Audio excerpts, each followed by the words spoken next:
improvement doesn't take as long as you think. And there's this silly game that I've been playing with my girlfriend, and we actually made a small bet. We didn't bet any money or anything. It was just a friendly bragging rights type of bet. But there was a small bet that kind of illustrated this to me, even at 25 years old, and being somebody who I feel like learns quickly, improves quickly, picks up on things quickly. I realize, even for me, I pick up on things, I learn things quicker than I thought I did. It is a lot easier to make progress in anything than you might think. And don't mind me, I'm in my hotel right now, sitting next to the elevator, so if you hear some random mechanical noises, just disregard those. I'm sitting here in front of a window. If you've seen one of my other videos from the last days, then you'll recognize the location. It's not as late as it was, so I can be a little more animated today. But this friendly bet, what was the game? GeoGuessr. And some of you have probably played this in some way, form, or fashion. The version that we played was, because my girlfriend is from Germany, she's fully German, I'm half German. Ja, ich kann Deutsch sprechen. Deutsch? Bist du Deutsch? Sprichst du Deutsch? Okay, that's all the German I'm doing. But, yeah, we're playing this GeoGuessr game because the West Virginia, take me on country road, that song was playing, right? And I asked her, she was singing along to the song, and I said, do you even know where West Virginia is? She said, out west somewhere. I said, no, not quite. So I gave her that game to play, and you have to guess which state is which. It'll tell you a state, so it'll say Tennessee, and then you have to go on the map and click on the state that you think is Tennessee. And she's just been working her way up over the days. She's gotten up to 100%.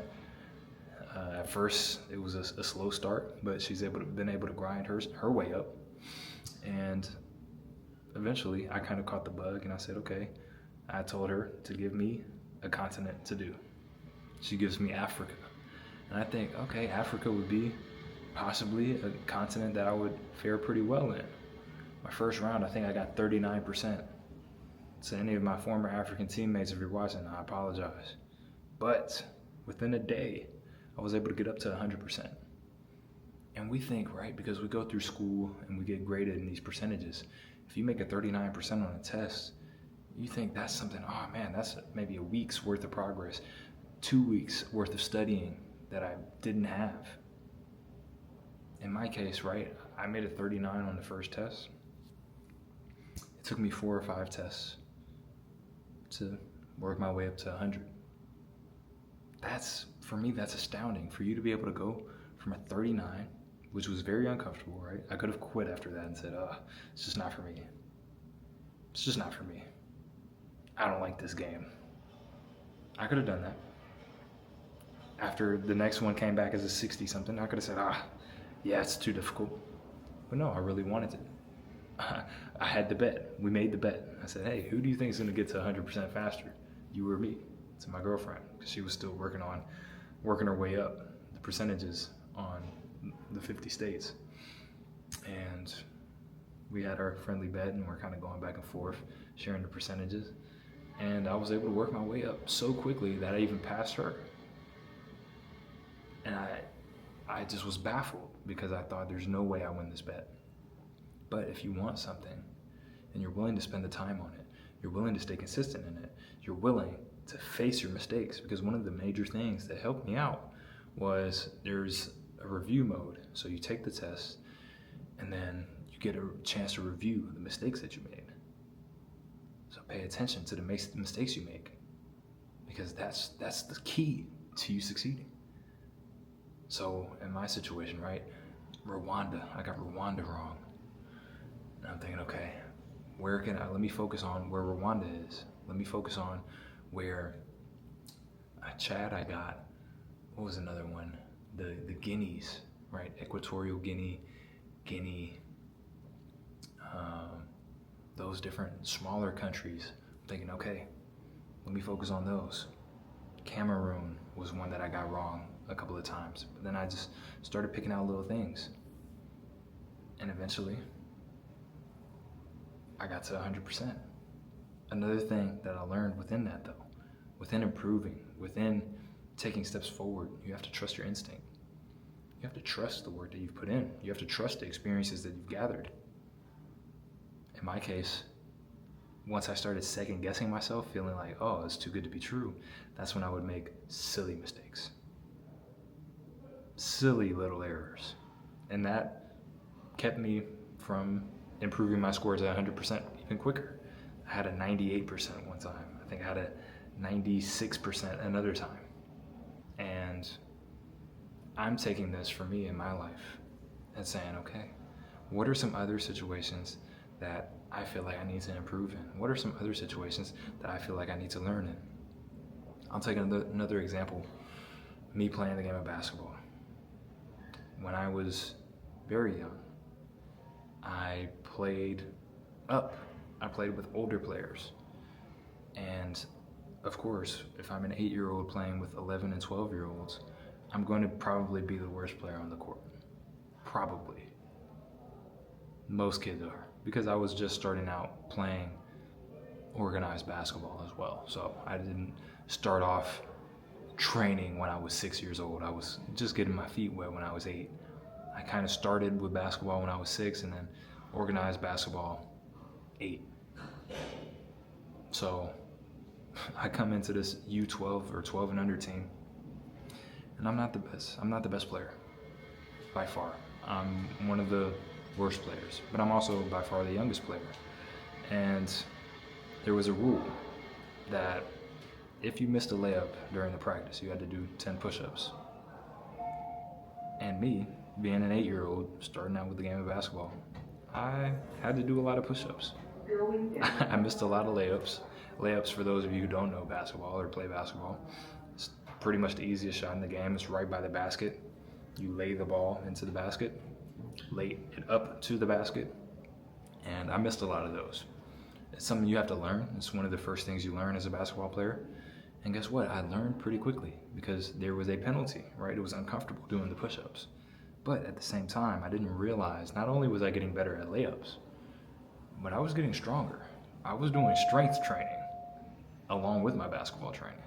So then, a couple years later, when it was time for me to play against kids my age, I saw, oh, I'm bigger and stronger than these kids. And I can make layups. I can score the basketball because I've been playing against older players. I've been doing push-ups after missing my layups, after missing shots. I've been doing practices that were much more intense than any of the other kids that I was playing against. So that was a hidden X factor for me. That's why me as a professional, if there are high school kids or college kids or even middle school kids, I want to give them the opportunity to play against older guys, play against me. If I'm training a kid, I do personal training with different kids. I give them an opportunity to do the drills that I do, to play one-on-one against me, to get that experience of challenging themselves. They say they want to go to a specific level. Me as a professional, I can give them that opportunity to see what that's even like, to really feel it and experience it. Because for me, if somebody would ask me, hey, if you had to point out all of the African countries on the map, what percentage would you think you would get? I probably would have said 50. Probably would have gotten 50. Might have said 60. I would have been overconfident in my skills. It wasn't until I realized, oh, it's at 39? I'm only at 39%? I said, hey, let me fix this. Let me change this. Let me get this up to 100%. So oftentimes it's not you not taking the steps to improve. It's you not understanding how much you actually have to improve, not understanding what the gap is. You getting that low score, that's the best thing that you could possibly do. You matching up against older players and feeling like, oh, there's another level to this. That's not the end of your story. That's just the beginning. That's you being able to see exactly where you're at. That's you being able to recognize, okay, what do I actually need to improve on? What do I need to take from this? Just like my girlfriend Matea with the American states. She might have said, oh, I could get 50-50. I could get maybe 40 out of the 50 states.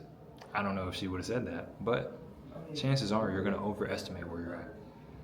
And the first step is failing. The first step is getting that 39%, getting that 10%, 20%, and then feeling that discomfort, feeling like, oh, I don't want to feel that. I don't want to be there anymore. And taking the first step forward, getting it to a 50, getting it to a 60, 70, 80.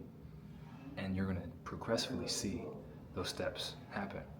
And there are going to be a lot of steps that happen that you don't even realize. You're going to naturally pick up on things, just like I naturally got stronger from doing the push-ups.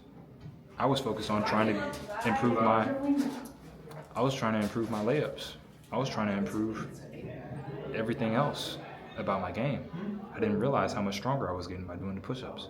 So the next time you feel like there's a mountain ahead of you, there's way too much stuff that you have to improve on, that you're way behind everybody else, or you're just not happy with where you are at the moment, recognize that improvement happens a lot faster than you think. It happens by you just taking the step, being uncomfortable, seeing exactly where you're at, and then showing up for yourself consistently, whether it be on a GeoGuessr test, or it be just showing up every day and journaling, or reading, or learning French.